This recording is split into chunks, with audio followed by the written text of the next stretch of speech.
Hey, everybody. Today with Juanita Price. She's one of our featured speakers over at womenspeakers.com. And we're going to be talking during the next few minutes about how to keep getting off 5 habits of faith that will help you to keep getting out of bed when it feels like maybe that's a tough thing to do. How to keep getting off.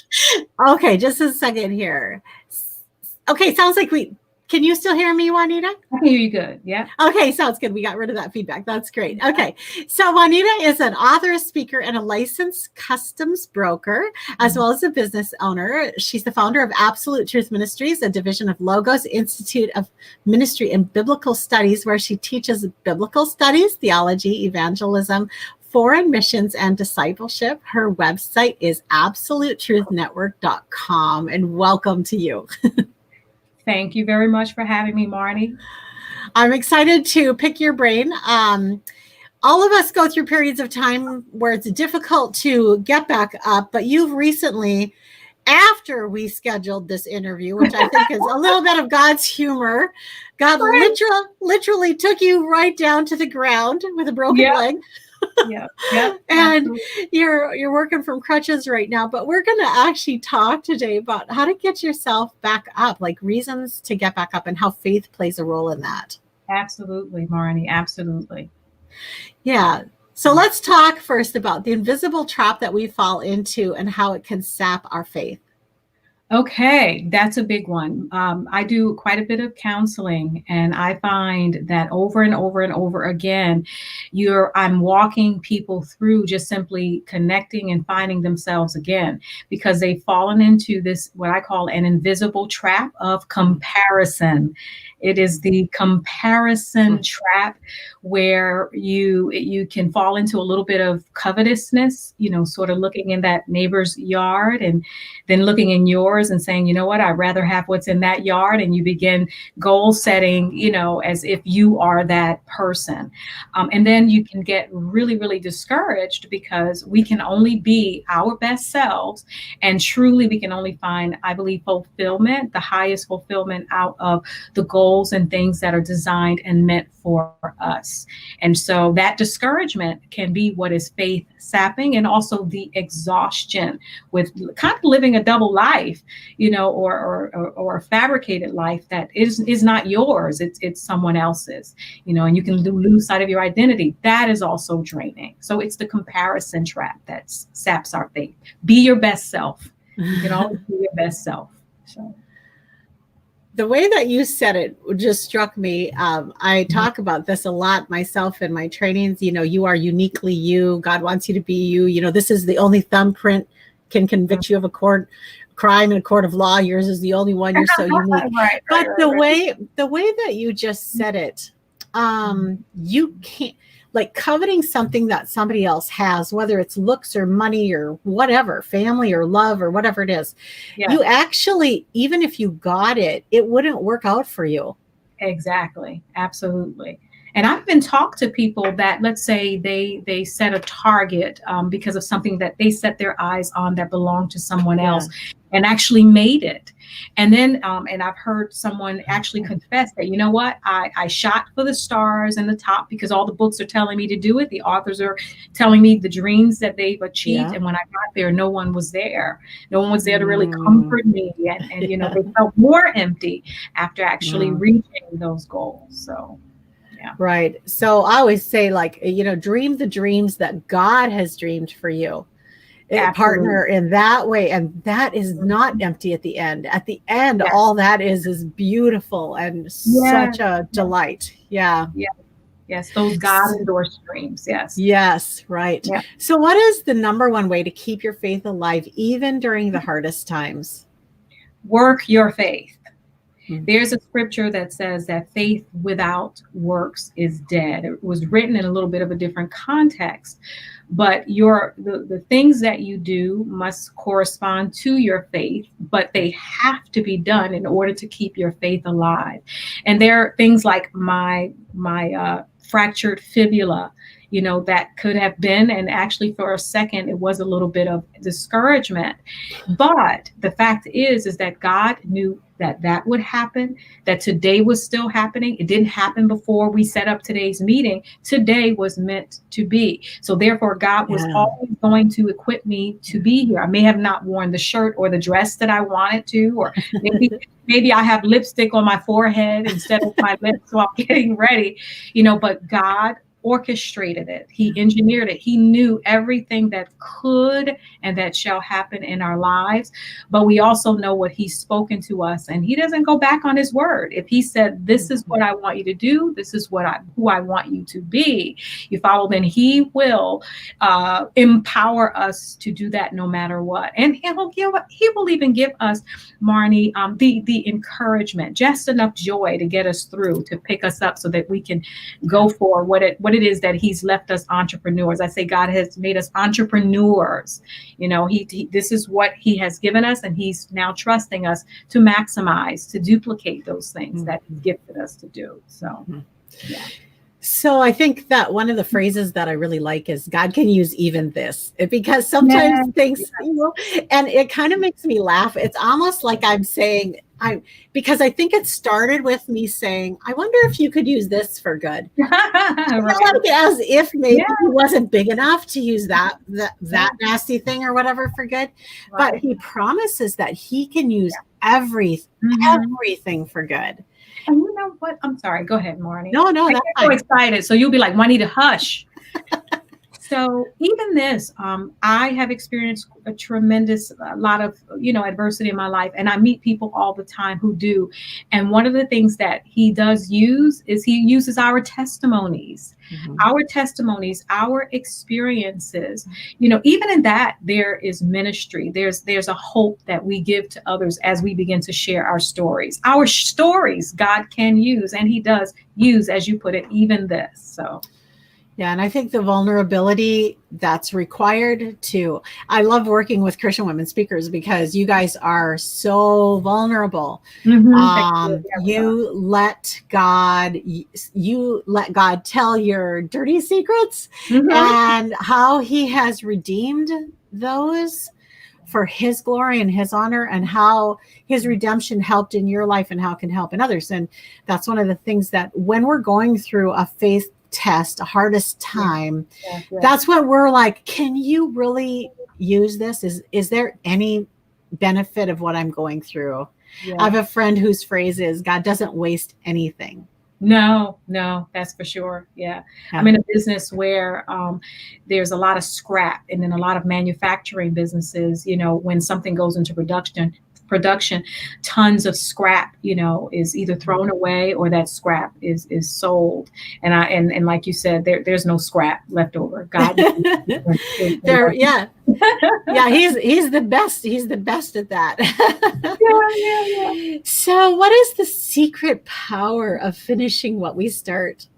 Okay, so I believe the secret power is, first of all, always remembering why.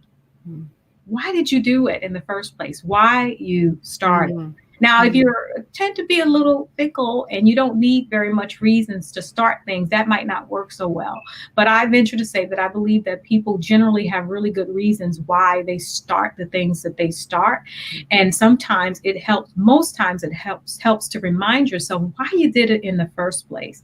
And then that brings me to this, before starting anything, before approaching anything, establish why you're doing it. Make sure that there's some pretty compelling reasons why you do, because those things will sort of leverage you through to the finish line. So I'm hearing the coaching you come out right there. So as a coach, in coaching sessions, we'll often say, well, but why? And then when the person answers the question, we'll say, yeah, but why that? Then we'll say, yeah, but why that? But why that? And about the fifth or seventh time down, you actually get to the reason why you were doing what you started to do. Yeah, because I think for us, we know we kind of want to do it, but we haven't really thought all the way down to the rock bottom why we really want to do it. And that there's so much motivation down there. There's so much power in that why. Right. Yeah, exactly. I had to let go of a ton of things. This may sound a little bit contradictory, but it actually has helped me to become more wiser in the things, in the use of my time, and in the ventures that I pursue. And I was a person that, like, I'm listening to Marnie and I might say, wow, it would really be nice for me to manage women speakers, and to start this or this or this and that. And I don't have the skill set, I don't have the gifting, and quite frankly, God didn't call me to do that. Right. And so I may be setting myself up for failure, Right. if I'm generally just motivated by, my excitement of the moment or my admiration of what you're doing. That doesn't mean that that's my gift, So. No, I think it's so important. Yeah. And it's back to, even if you did it, it would not be fulfilling to you unless it was what God called you to do. Yeah. I really like that verse. There's a verse in Exodus, and Moses had been up in the mountains, and God was really frustrated with the children of Israel. And he said, well, you go ahead and take them to the promised land, but I'm not going with. And Moses said, you have to go with. If you're not going, I'm not going, because he said, you're the distinguishing difference. I love that phrase. I love that. God is the distinguishing difference. That's right. So we can go for all kinds of goals and dreams and plans and projects, but if God is not in it, it is not going to result in our joy and our satisfaction in the end. Yeah. Call me weird, right? There's a scripture that speaks of redeeming the time. Yeah. I'm 55. I'm not afraid to say it. I'll throw it out there, right? Breaking all kinds of rules about sharing your age. But, I actually will take the time out to count, those days, those hours and things like that. Now, we don't know how long I'm going to live, but I do think about that and think about how time is really of the essence and how important it is to be where you're supposed to be, doing what it is that you're supposed to be doing when you're supposed to be doing it. So I think that's important. Yeah, I think in the Psalms, King David says, teach us to number our days. Number our days. God is all about, that our time here isn't just meaningless. We aren't just checking things off. Yeah. He's actually got stuff for us to do and people for us to reach. So exactly. So how do you remain satisfied instead of just settling? Okay, that's going to be a fun one, right? So there's a book that I wrote a while ago on relationships, and I wrote a poem in one of the chapters, and it kind of goes like this: never go shopping when your stomach is empty, because every item in the store just might tempt thee. So it's important to get fulfilled, to do what I call fulfillment work, because when you don't do the fulfillment work and allow God to take you through that process of satisfaction and contentment and fulfillment, you will become prey to so many things, including latching onto things that don't fulfill and that do not truly satisfy. You're also very prone to deception, because those hunger pains, those longings in you that have not been fulfilled by God will kind of lead you to make a lot of terrible choices, and you won't be able to identify, the ingredients of something that is actually good for you. But when you've actually hooked up, in a sense, and you've gotten that fulfillment with God, you will do that great big no, that gigantic no. I heard someone say that no is a complete sentence, and it is. You'll be able to say a no to someone because you've given God your great gigantic big yes, which you can do when you're fulfilled. You can kind of stay on point, stay the task, but we must do that fulfillment work, because again, it just makes us prey to so many deceptions, so many poor choices, so much desperation, which, a lot of times we do. We are in a desperate place in our lives, and we're seeking to fulfill something that only God can fulfill for us. So, yeah. A couple times already during our conversation here, you've talked about going back, more like decluttering the brain, the heart, the life. It is really, I just had a couple months ago, I went through a process with God, and I was able to declutter some stuff and get clean in a few areas that had been just messy before that. And it was just so freeing. It was really freeing. Absolutely. Yeah. Yeah. And address the healing needs. That's the other thing too. That keeps you kind of hungry, when there's a wound or something Yeah. that's there that you've not gotten closure from and you've not received your healing. It really does make us vulnerable to so many things. And like you just mentioned, the decluttering. Our souls get cluttered. Mhm. That mind, that will, that emotion. And even though you should do something right or whatever, you really can't, because of the cluttering that's in the soul. So that decluttering is refreshing and it makes us safer, if it makes sense to you. Yeah. So, No, it's really important. And sometimes we only look at adding things in, but sometimes the most important thing to do is to eliminate something out. So what is the vaccination for fear? now you know that one. You know what? I know you know that one, but I'm going to say it anyway. It is faith. Yeah. It is faith. Faith is that fear. It vaccinates you, against fear. It does not mean that you won't feel the fear, but it won't be paralyzing. When your total trust is in God, and this abandoned kind of faith. When it's like, what, Lord, everything in me, and I'm a little bit of a control freak, where you start to learn to just drop it and trust God with it, and to trust God with my life. Half of the mistakes that I made in my life out of fear of loss, fear of failure, fear to launch, all the different things, all the many ills in my life was because of fears and the fact that I did not trust God. I did not truly give him all of me, and truly place my faith and trust in God. That is critical. It's not cliche. Many look that way sometimes. That's not a cliche. You can trust God, and your faith is huge. It is the most precious commodity that we have, and it is the vaccination against fear, so to speak. I'm thinking of two things. I'm thinking of the person in the Bible who comes to Jesus and he asks Jesus for something, and Jesus responds to him and he says, well, then help my unbelief. Just that it's okay. It's okay for us to recognize that we don't have enough faith. Yes. That in this moment, I am afraid because I don't have enough faith. Yeah. And this morning I read one of the quotes that I read pretty frequently is, my insecurity is a symbol of my wrong security. Oh, Marnie, so I'm about to go crazy here. Okay, don't you do this to me. I absolutely love that. I know, because wow.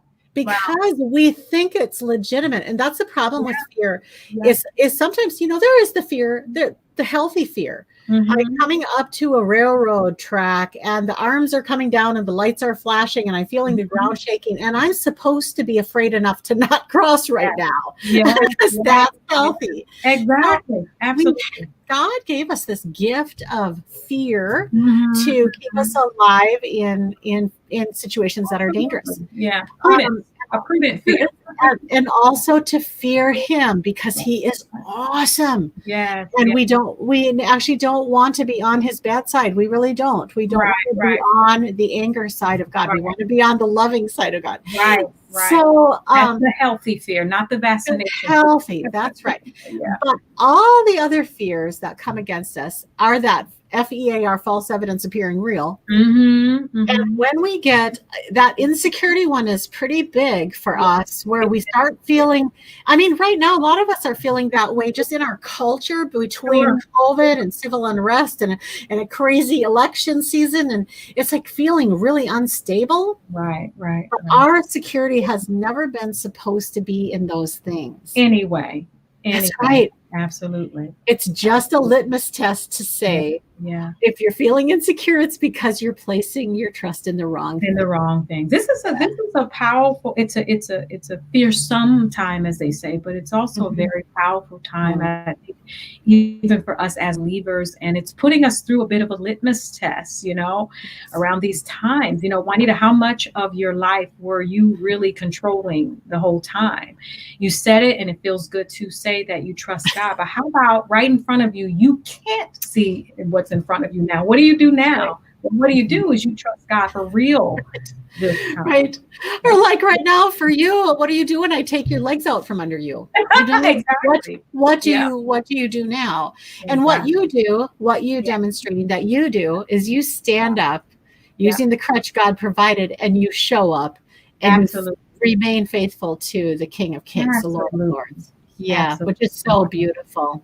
Oh my goodness. Thank you. I love you. I love you too. And I I'm really sorry appreciate your leg is broken. I know. It's okay. He saw fit, right? If this was a threat, if this fractured fibula was a threat to me in any way, God would have prevented it. He's using it, and he's Amen. going to use it. So I'm excited. I believe that. Yeah. Well, you guys, I want to encourage you to check out Juanita's speaking profile over at womenspeakers.com. She's in New Jersey, as well as her own website, which is absolutetruth.network.com. Juanita, if people go over there, what are they going to find? All right, y'all, you gotta go over to absolutetruth.network.com. You will not only find some wonderful things, I think they're wonderful about me, but there's some resources over there that you just simply must bump into. So go ahead and visit and be encouraged, be inspired, be strengthened. You will definitely find something there that encourages you to rise, because you have reasons to rise. You've got reasons to rise. So keep getting up. Keep getting up. Getting up. You know, there was a year, several years ago, that I had gone through a series of hard hits, and there came a day where I just didn't want to get up anymore. That was just it. That I was like, why bother? I'm just gonna mess up the world if I can't. And there came a phrase that I said over and over every morning. I said it for almost a year before I would get out of bed. I would say, the only reason I'm getting up today is because I can trust you to take my mistakes, my missteps, and my misspoken words and turn that manure into a beautiful flower garden. That's why I'm getting up. Yeah, I used to worry. I was worried about, of course, your reputation, you know, being in corporate and the things that you do. But what do people think? And, you know, just really concerned about that. And I could hear the Holy Spirit, that nudge saying, can you let me worry about your reputation? Got you. I got you. This is about me, pointing the way to me. Okay. So can you let me worry about that? Absolutely. Absolutely. And, you know, I rise for him. I rise for him. That's right. That's right. I like to say, by his grace and for his glory. There you go. I love it. I love it. Well, thank you so much for being here. It was a blessing. Yes, absolutely. My pleasure, Marnie. And thanks, you guys, for being here. We'll see you next time. Bye-bye. Bye-bye.